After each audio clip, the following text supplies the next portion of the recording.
Hi guys, welcome back to my YouTube channel. I hope आप लोग ठीक ठाक होंगे। जैसा कि आप सब लोगों को पता है कि एडमिशन्स जो 2023, 2024 या फिर 2024 और 25 के इनटेक के लिए जो है वो अभी क्लोज हो गए हैं।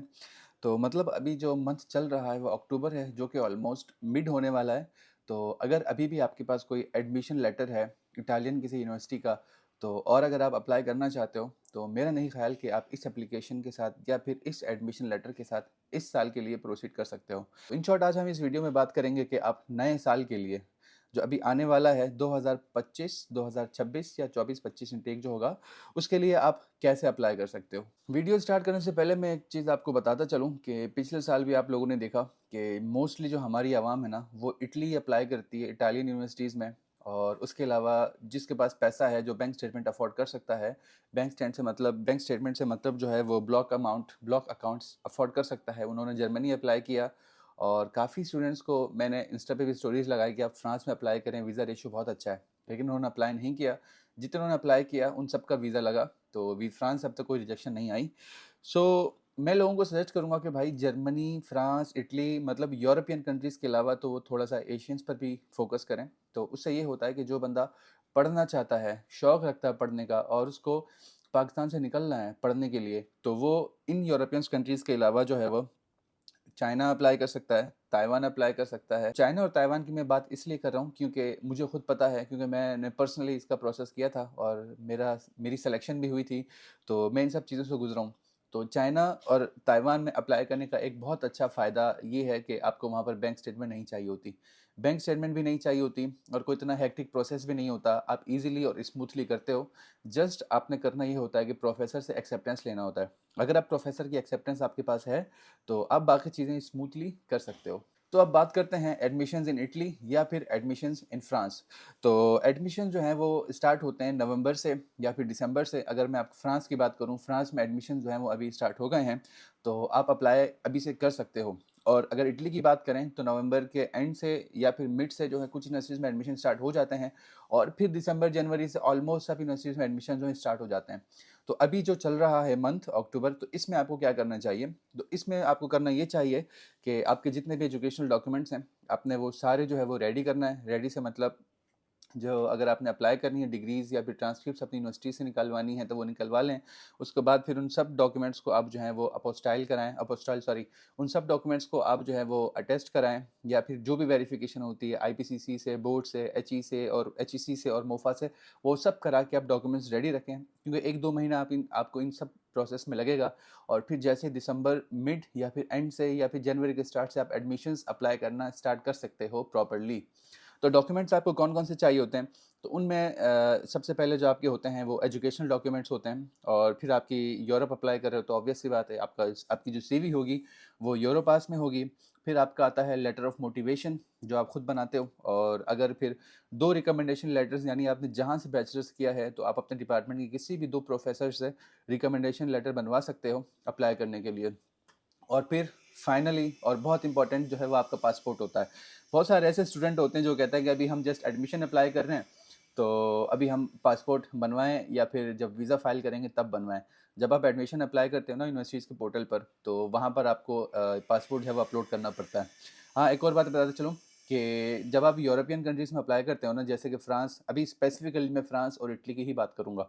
अगर आप अप्लाई करते हो ना इटली में भी, तो आपको प्रोफेसर से एक्सेप्टेंस नहीं लेना पड़ता। सिंपली एडमिशन्स ओपन होते हैं, आपने उनके पोर्टल पे जाना है और एडमिशन अप्लाई करना है, डॉक्यूमेंट्स अपलोड करना है, दैट्स इट। आज की डेट में आप फ्रांस और इटली के लिए बहुत ईजिली अप्लाई कर सकते हो। फ्रांस का मैंने पहले भी बताया, वीज़ा रेशो है वो 95 टू 96% है। वीज़ा रेशो, एक्सेप्टेंस रेशो की मैं बात कर रहा हूँ। और इटली का तो आपको पता है हालात कैसे हैं, कभी अपॉइंटमेंट नहीं मिलती, कभी वो ऐसी बिला वजह की रिजेक्शन लगा देते हैं। तो इसमें ये होता है कि अगर इनको लेट से 1 साल में 500 वीज़ाज अप्रूव करने हैं, स्टूडेंट वीज़ाज, 500 की जगह 1500 स्टूडेंट्स अप्लाई करेंगे, तो 1000 रिजेक्शंस तो आएंगी ना। तो मैं पिछले साल भी अपनी वीडियोस में ही बोलता रहा कि भाई सारा ट्रैफिक जो है ना वो इटालियन एम्बेसी पे ना डालो, सारा अपना फोकस जो है इटली पे मत रखो। साथ में आप फ्रांस भी ट्राई करो, जर्मनी भी ट्राई करो।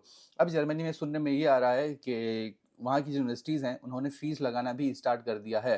तो इसलिए अब भी ज़्यादा बुरा वक्त नहीं है, अब भी चांस है आपके पास, इस साल निकलो, नहीं तो आने वाले वक्तों में, आने वाले सालों में आपके लिए और ज़्यादा परेशानियाँ और मुश्किल हो सकती हैं। तो इटली की बात करते हैं कि अभी नवंबर दिसंबर से आपके एडमिशन स्टार्ट हो जाते हैं, आपके डॉक्यूमेंट सारे अटेस्टेड वेरीफाइड हैं।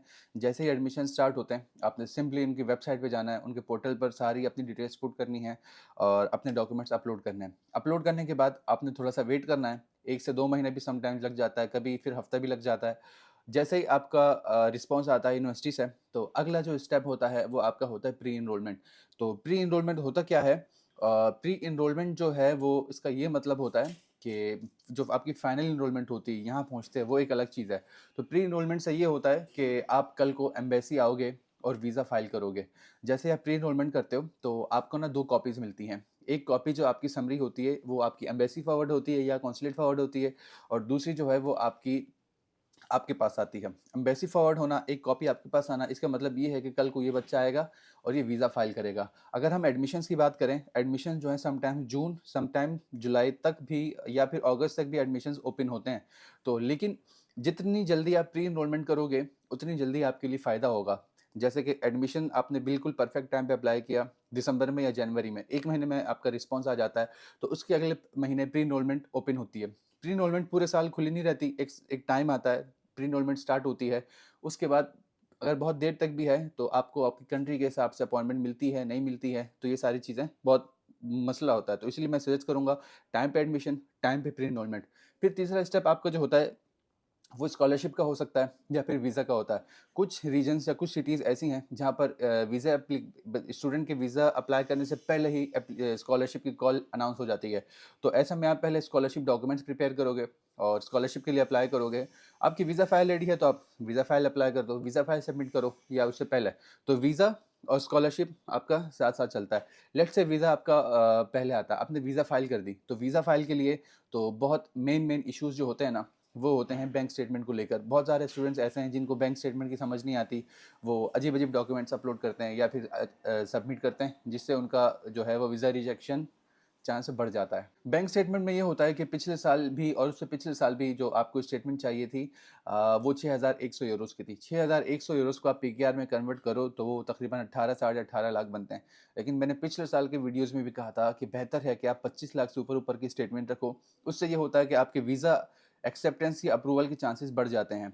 तो जितनी स्टेटमेंट होगी और तगड़ी स्टेटमेंट होगी, आपके वीज़ा के रेशो उतना ज़्यादा होगा, और जितने कम होंगे आपके पैसे या फिर उसमें थोड़ा-सा इश्यू होगा, तो आपको ज़्यादा वीज़ा रिजेक्शन देखने को मिलती हैं। अब जैसे कि एक बंदा है, उसकी सैलरी कोई अराउंड 2 लाख है और उसके अकाउंट में पैसे 30 लाख हैं, तो वो ऑब्वियस सी बात है कि 1 साल की इनकम से वो उसको जस्टिफ़ाई कर सकता है अपने टैक्स रिटर्न्स को लेकर। अगर एक बंदा है दिहाड़ीदार, यानी उसकी 20-30 हज़ार सैलरी है, उसने उधार लेके अकाउंट में 50 लाख रखे हैं, तो ऑब्वियस सी बात है ये हमें और आपको नहीं समझ आता, तो एम्बेसी कॉन्सुलेट में बैठे हुए लोगों को कैसे समझ आ सकता है। तो इस तरह की छोटी-छोटी चीज़ें होती हैं जिनको आप बहुत अच्छे से लेके चलते हो, तो आगे चल के आपका वीज़ा जो है वो अप्रूव हो जाता है। स्कॉलरशिप की अगर हम बात करें तो स्ट्रिक्टनेस जो है वो हर साल बढ़ते जा रही है। ईयर टू ईयर ये चीज़ें बढ़ाते जा रहे हैं। तो पहले ऐसा था कि जस्ट आप अपना इनकम डॉक्यूमेंट सबमिट करते थे, तो फिर साथ में प्रॉपर्टी। इस साल कितने स्टूडेंट्स ऐसे हैं जिन्होंने अपनी प्रॉपर्टी मेंशन की, तो उन्होंने प्रॉपर्टी के साथ-साथ कितना स्क्वायर मीटर है ये भी लिखो, और पीकेआर में कितना है, यूरोज़ में कितना है, मतलब बहुत ज़्यादा डिटेल इन्होंने माँगी है। तो कहने का मतलब चीज़ें दिन में दिन मुश्किल होती जा रही हैं, तो अभी बेहतर वक़्त है कि आप टाइम पे अप्लाई करो और सारा इस प्रोसेस से गुज़रो।